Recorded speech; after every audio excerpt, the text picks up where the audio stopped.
Hello everybody and welcome back to another episode of TBA. I'm Caitlin, this is Nicola, and we have got a jam-packed session for you guys this episode. Yep, so first up we have News of the Week.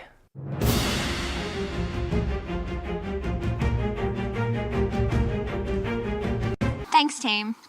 Labor is pledging to block a $2.8 billion funding cut to the higher education sector, which will force students to pay off loans earlier and make degrees more expensive. The changes will reduce the payback threshold to $42,000 a year, with student fees increasing by 8%. High-fee private schools in Sydney's wealthy northern suburbs dominate the list of schools set to have their federal funding cut next year under the Turnbull government's new funding model. A Wollongong real estate agent, Mark Kolodinsky, will be jailed for 18 months for stealing $370,000 from the trust accounts of two real estate agents in order to make bets on sport.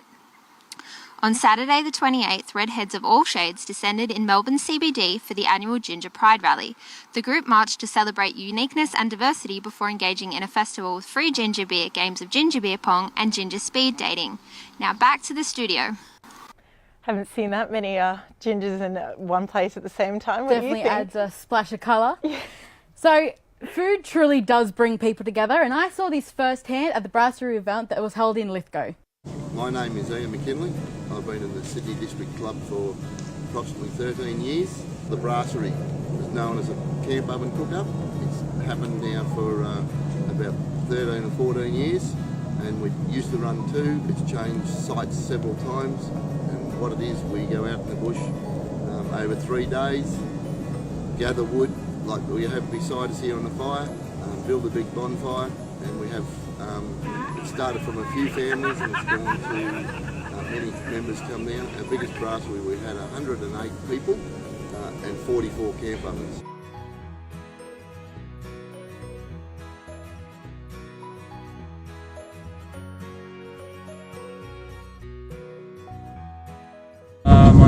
Been in club nearly 9 years now.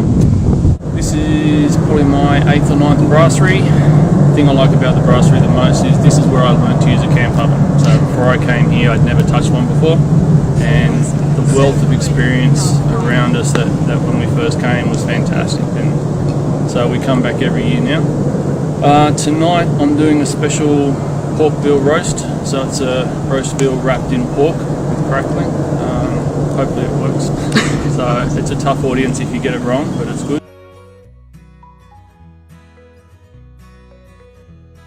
Hi, Glenn Evans. Been with the club about 11 years now. Joined just to learn how to four-wheel drive, go and see places, camping, bit of fun, campfire talk, and a bit of fun around the campfire at night. Been on some great trips, Fraser Island 6 times. Up at the Brasserie at the moment, which is an iconic club event, Halloween, Christmas party. Most of our trips are around the western part of Sydney, Lithgow, and all that surrounding areas. The club's grown since I've been joined. There was about 60 members. We're now up to 238 members, which has been great. So I've been on the committee for about 9-10 years. It's been great to see it grow from that.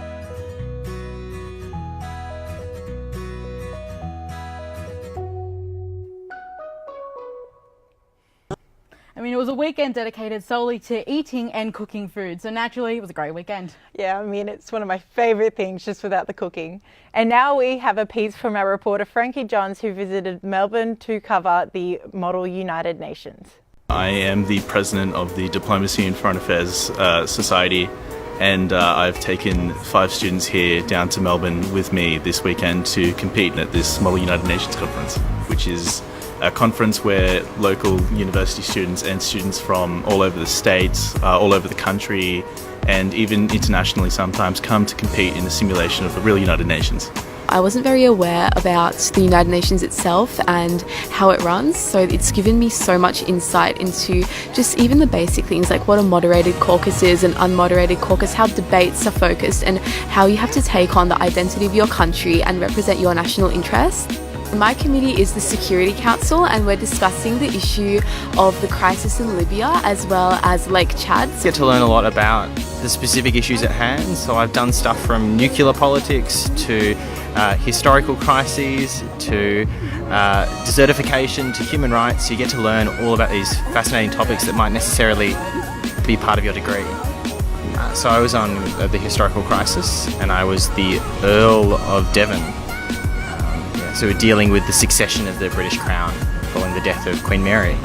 And I am the United States on NATO, so we are discussing issues of nuclear weapons sharing reform in NATO and how we can better share the weapons around, or how we could improve the defensive situation specifically of Eastern Europe and other issues that regard to that. It really did help me think on my feet. I was really pushed. You got a minute to think of how you're going to concisely answer to a question or a topic representing an interest that isn't necessarily your own. And you have to learn quickly what the position is on various issues, such that you could be as realistic as possible in the community room that simulates the real UN.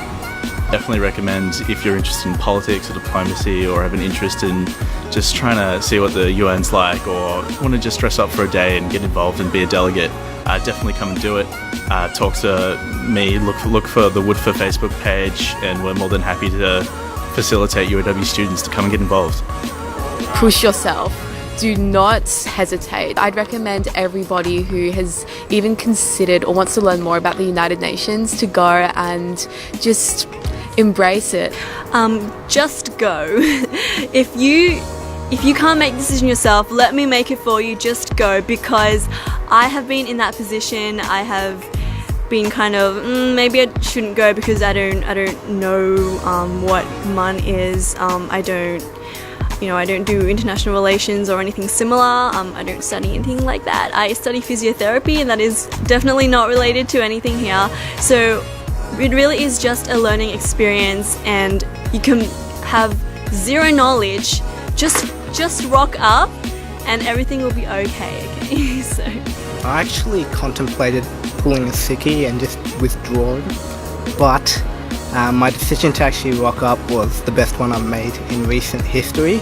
It's been heaps of fun, and I've got to meet people from all over Australia. I mean, to be honest, what I found the most valuable was actually the networking. Like, the people that I was around were all amazing and brilliant and really intelligent, and yeah, it surprised me. It was really cool. So I got to meet some bunch of smart people. And now we have Frankie Johns on set to do our Spotlight segment.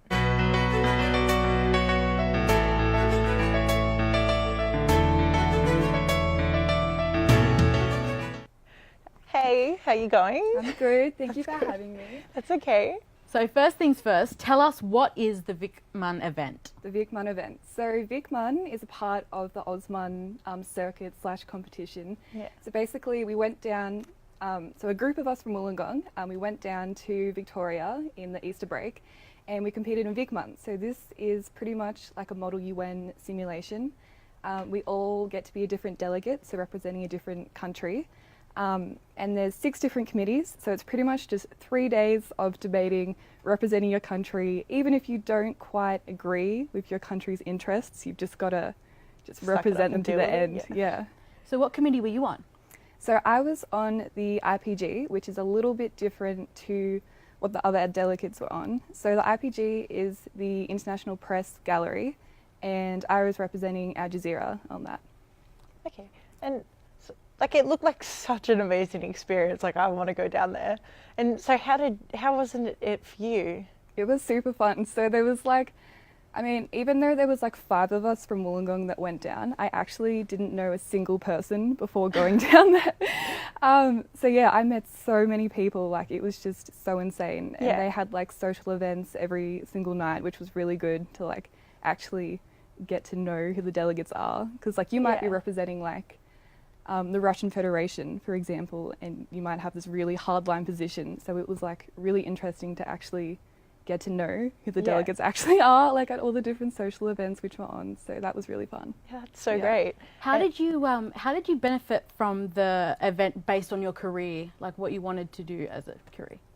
Well, because I was representing Al Jazeera, that was super interesting. So there was 4 other people on the press gallery with me, and we were all different media organizations. So we had a BuzzFeed and a Reuters and whatnot. And basically we would have different press conferences. So my director would message me and he'd be like, in 15 minutes, we're going to dissect, we're storming the room, we're having a press conference. and it was just like super intense. Like you had to be like so like well versed on like all the different topics, because there was like 6 different committees. Each committee had 2 topics, so that's like 12 entirely different topics. So for example, I had my primary and my secondary committee. So my primary committee was the Security Council, and we were doing Libya's security vacuum, and we were doing the Lake Chad crisis. And then I had my secondary committee, which was a G20, but you still had to be well versed on what all of the different committees were actually doing. So you'd get like 15 minutes notice, you had to like storm into the room with your other like press delegates, and you'd have like a really like intense Q&A. Or you might get like an embargoed media release with a crisis. So we'd get given a crisis, and then we like storm into the room. And for example, in the Security Council, their like Director General got kidnapped by Boko Haram, and he had to like, and their council had to like meet like 3 different demands in order to get their Director General back. So it was just like really different stuff, super fun. And I like got to write stories like the whole time. Like we had our own like fake news website where we were just like pumping out stories, and we had our own Twitter accounts, so we were just like slamming people on Twitter like the whole time. And it was great. Yeah, and that sounded like a lot of work. And so how did you handle all of that? It was so intense. Like we had to submit like a briefing paper and it's like in a first article before the conference started, and then every 90 minutes you're expected to produce like a piece of work up to like 400 words. So it was just like so insane. You're just like, a lot of the time, like you go in, you do your Q&A, and then you spend like an hour just like sitting in a hallway, like busily writing up a story. So it was like so hectic. Would you recommend this to the uni students or anyone who's like looking at doing a career in that field? Definitely. Next time I do it, I think I want to just be like a regular delegate. I feel like that's slightly less work, because you just get to like focus on your 2 topics and your country's interests like the entire time. But it's definitely such a good experience. And other people that do international relations and the model UN subject that you have to do in second year, it's like really, really good practice for that subject. Or if you've done that subject and you liked it, you're like going to love the actual like VicMUN conference. And like you just seem so passionate about this. And how do you feel about bringing this to and introducing it to Wollongong? Like, do you reckon that would be a great idea? Well, I know because I went with the Diplomacy and Foreign Affairs Society, and they're really interested in getting their own like conference in Wollongong up and running, because there's a few that happen. That would be awesome. Yeah, there's a few that happen throughout the years. So this was the VicMUN one. In the middle of the year, there's MelbMUN, so there's like another one in Melbourne. There's one in Canberra, like in the break 2nd semester, and then there's also one called SydMUN at the end of the year. And then you can also compete in Australasia MUNs throughout the year as well. Or if you're super game, you can go to WorldMUN in Europe. But like VicMUN's like a nice starting ground for beginners. So that's a lot of MUN. A lot of MUN. Thank you so much for coming into the studio with us. We're now going to cut to the girls for Food for Thought.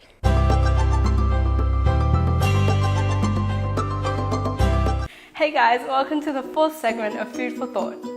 This is a segment where we show you how to make nutritious and very cheap meals for all students at UOW. Yeah, so today we're going to show you how to make 2 overnight breakfast ideas. So they're really quick and easy. We've got chia pudding and overnight oats. Yeah, so the advantages of having overnight oats, or overnight anything really, is that you get to save a lot of time in the morning. You prep everything like the night before, and in the morning when you wake up, you only have to take 30 seconds to actually make your pudding or oats. Yeah, and so the ingredients that you'll need are chia seeds, milk of your choice, so we're just using soy milk, and then toppings of your choice, which we've got some coconut, cacao powder, frozen berries, and dark chocolate shavings. Yeah, similarly when you're making overnight oats, we'll be using pretty much the same ingredients. So we're still going to use coconut, cacao, berries, chocolate shavings, but also obviously your oats that you soak overnight with your choice of milk. Yep, so how you soak it with the chia pudding. For this one, I used 5 tablespoons of chia seeds to 20 tablespoons of milk or water. You use 4 times more liquid than the chia seeds. Yeah, for the oats, I wasn't that exact really, but you just kind of estimate. I put it just in a bowl and filled it up until it covered the oats, not over, but just until it covers it, and the oats will absorb during the night. It'll make it nice and soft in the morning. So no cooking required. Yeah. So let's begin. We'll add the cacao powder because we both want to make our chia pudding and the oats chocolate flavored. And then now we're going to add the toppings.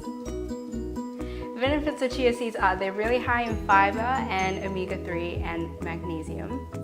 They have 1.5 times more protein than eggs. So they're really high in protein, which is really good. They're just nutrient dense, jam-packed, and yeah, it will be really healthy for you in the morning. Yeah, absolutely. Well, with the oats, we'll just start by adding the cacao again.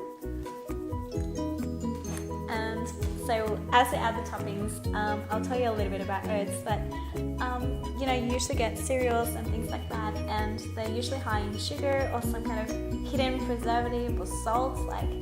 So if you just buy organic, or not even organic, just plain oats, you're just getting the oats, you're getting a huge amount of dietary fiber, and which is gonna fill you up throughout the whole day. So this is the end result.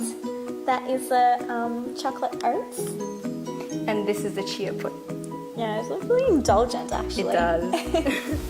It doesn't even taste like breakfast, it kind of tastes like dessert. It does, yeah. Especially because you're using dark chocolate.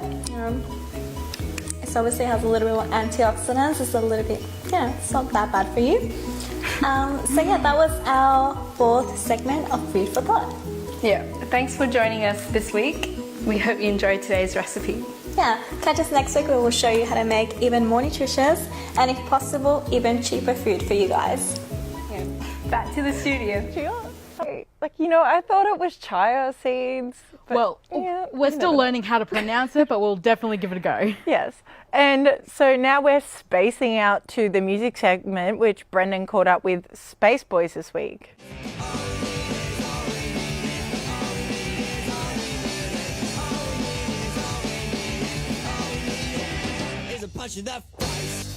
Hey guys, welcome to Comfort Space. We're joining you today with Space Boys. How's everyone doing? Pretty good, bro. Yeah, good. Oh, good. Fantastic. I'll hand the mic over. Sam's been in White Blanks before. Yeah. All you guys have just been all around the place. No, just never played in the band before. This is the first little thing we've ever done. Or for me personally. Yeah. I was in a band. Franco-Prussian. How did you find just doing the first gig and stuff like that? Getting used to being a singer? Well, first gig was a real special one. We threw a party at our mate's warehouse, and we got real up it. And we didn't really know any songs before we played, but we had a pretty good time. Thinking back, it's a bit funny now, but it was a really interesting night at that point. But yeah, since then, I very quickly lost that sense of shame to do things in front of the crowd. So that helped a lot. Did you covers or? We just mostly jammed. Hey. Yeah. Tried to. It was good. Cooked and jammed. How would you guys say you'd be influenced individually as musicians yourself with bands and stuff like that, especially around the Wollongong scene? Because it's not a very publicised scene exactly. Yeah, I mean it depends what you're really into, because Wollongong's got some fucking real good, real thriving little punk scene going on at the moment. Especially at the moment, it's starting to come up really well on that. Yeah. But if you're into some easy listening stuff that's not really too abrasive on your ears, then any night of the week you're in the ride pretty well. You don't feel that. Yeah. But in terms of dance, anytime you can catch a hoon show, it's going to be a good time. Because all these guys are in terms of younger bands, because they're all a little bit older than us, those kind of guys. Yeah. So our young mates, the Wandering Souls, they're heaps weird to watch. Tommy and the boys. Yeah. They fucking know how to play music. Velvet Elevator's pretty sick. Of course. Archie Punker. Yeah, Archie Punker, new EP. Kiss the Rain was fucking Kiss the Rose is fucking cracking song. Oh yeah. Little squiz boy. I can't think of stuff around Gong that kind of relates to the kind of crap we're doing. There's too many gigs coming up as well, because you said We've got a few you're gigs meant to be coming playing up. tomorrow. No. So we play Saturday with Rizix and the Pigtails at Rab. And then the week after, we play with William John Jr. and Voodoo Youth for their split. Is that the 26. 26. At And Rad then again. The Psychedelic Plum Crumpets on the 27th. We're about to go to Canberra and Sport Pals for the album launch. Oh, awesome. Oh, we split Gucci's in Brisbane. Yeah. How long did your EP come out? When was that released? 21st of March. Well done. Yeah, that's impressive. Yeah, what was the recording process like for it? Cosmic Lovin'. Did that take a while to like get all the music parts down? Well, I just started me tap that on bass, and then I don't know, we just realised we had a keyboard in the corner, and I could play the same thing on the keyboard with a cool, jangly, weird like a weird synth preset. tone. Yeah, it's called Monster Bass. Oh man! Yeah, so I was like, that sounds dirty. That's perfect. It's dirty. That's awesome. It's like real, like kind of like old school, like techno sort of vibe. Yeah. It sounds like a game intro or something. Yeah. So how long did it take from the initial writing process to recording it until it was? I think we like wrote that song, and then like 3 days later we just recorded it. Yeah. It's like we get it. We're just like, that sounds real fucking dumb. We should record it.